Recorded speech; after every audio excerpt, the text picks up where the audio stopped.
So I'd made a top for my nan out of a gauze fabric, and I'd also made myself a top out of that same gauze fabric from the scraps. So I thought I can't really leave my mum out of this, I have to make her a top as well. So she actually chose a fabric when we went fabric shopping a few weeks ago, and it's a yellow gauze fabric. It's an embroidered gauze fabric, so it's slightly more difficult to work with than the other gauze fabric, but it's a really nice material, soft, quite thick actually. Yeah, but it was nice to work with. The pattern I'm making is a McCalls pattern, and it's a nice and simple, easy pattern to make. It's got that collar and a placket, and it's got cuffs, so I chose style B, which has a curved hem, high-low hem as well. Started with washing the fabric, so yeah, you need to wash all the fabric that you get before you actually use it. I just bunked that in the washing machine, and I also cut out the pattern as the fabric was in the washing machine, so I saved a bit of time there. So I wanted to pin as much together as I could before I actually started sewing, so those sleeves could just easily be pinned together. I didn't really need to do them later on, just anything that could be pinned now before I start sewing I would pin. This just saves a lot of time, so that when you're sewing you can just get the sewing done all in one go.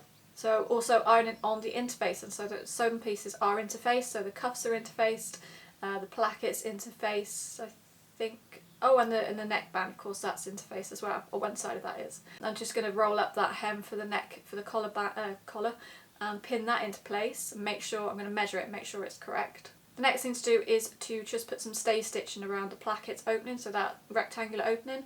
Just sew it around about, I think it was about 1 centimetre or so, maybe it was 1.5 centimetres, and that's just to keep it there because we will cut into that later on.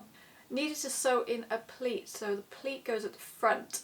So this is pinned into place. You match up those dots and you pin them into place, and then you can baste it into place. So I basted mine over with just a whip stitch actually. I didn't actually do like a running stitch, I just did a whip stitch, and it's just kept it into place. I did find actually later on, which is my one regret for this, is that the pleat did actually slip, so it wasn't as neat as what it should be.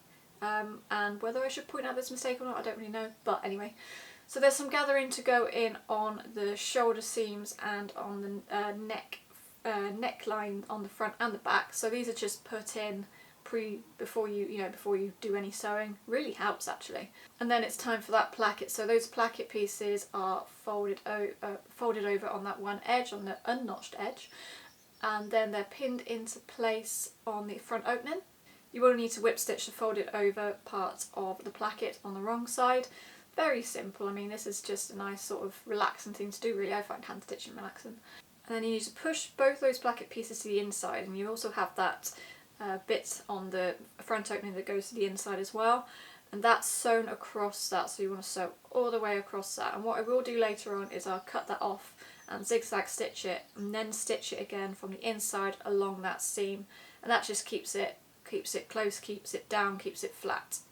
Now we come to the hem. So the hem is curved. I chose the one with the curved hem, and what I've done here is, instead of actually doing it the traditional way where you would roll up the hem, because this is a textured fabric and I also didn't want the hem to be bulky, I've got away with doing a zigzag stitch just over, just one fold up of the hem, and actually it turned out okay. It looked actually quite nice. So rather than having like the rolled hem where it might be too bulky for this material, the single fold and then the zigzag just worked really quite nicely. So I did this for both of them, the front and the back. So it's just pinning up those side seams and stitching them into place. Like I said, I'll try and pin everything in one go now, so rather than, well, most of it in one go, rather than having to pin and then sew and then pin and then sew, doing the pinning in one go and then doing the sewing in one go, it saves a lot of time.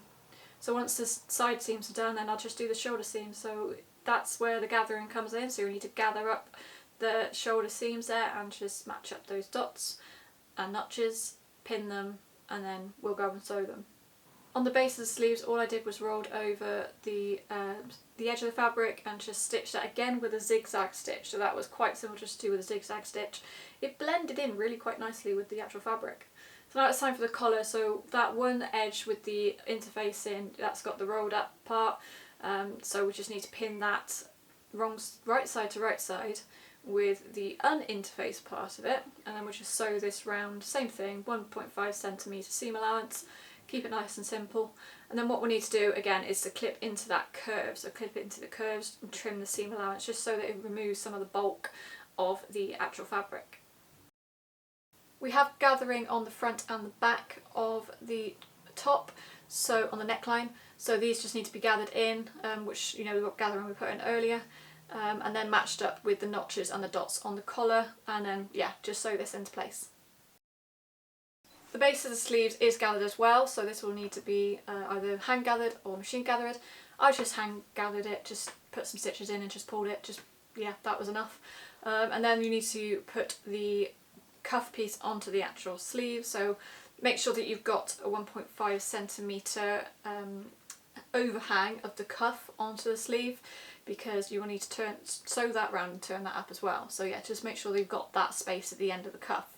Once you've sewn up the sides of the cuff, and then you can turn it round, fold over the edge and hand stitch that into place. Last thing to do was the button and the buttonhole, so this was on the cuffs, so there's 2 buttons and 2 buttonholes. And I just chose 2 little yellow buttons. I could probably have done with it being a little bit bigger, those buttons being a little bit bigger, but it doesn't look too bad.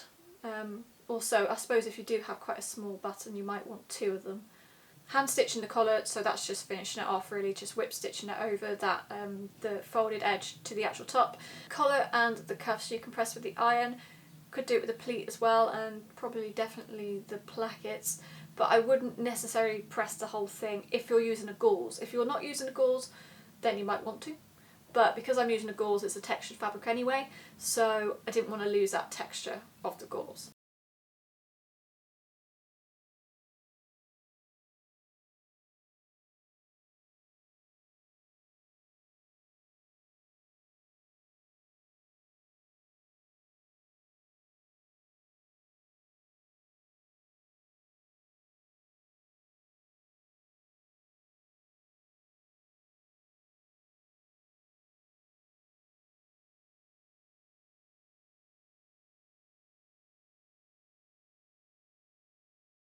So I got to the end, was happy with the results, thought it looked okay, she's happy with it, fingers crossed she's going to actually wear it.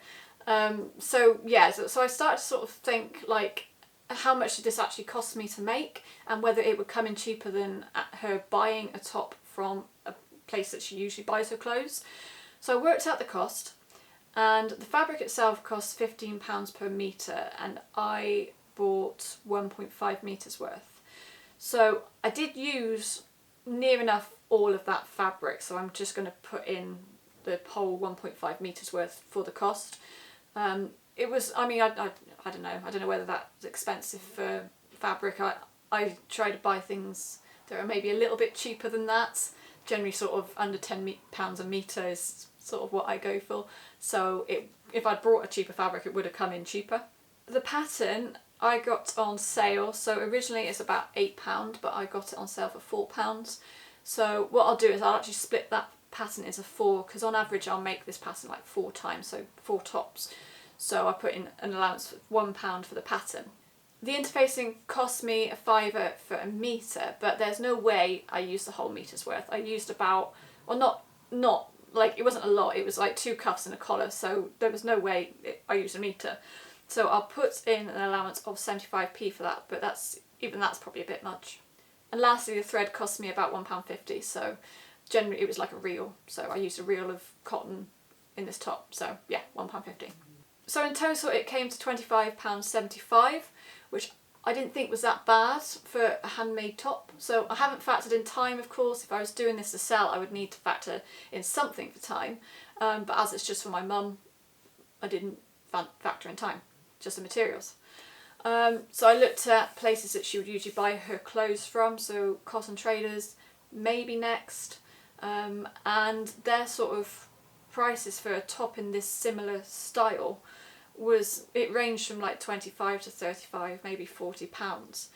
So taking like cotton traders, their top was about, the one that I sort of, you know, compared it to, was about £35. So making it for my mum cost £10 less than if she'd actually brought the top, which is not bad. It's quite, you know, it's okay.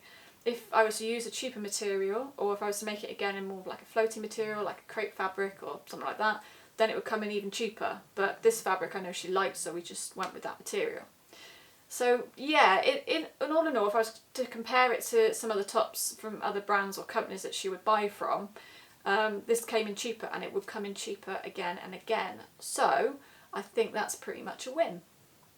Thanks so much for watching. I hope you've enjoyed watching this video, and if you have any questions or you need any help with the pattern, pop a comment in the box below and I'll try my best to help you.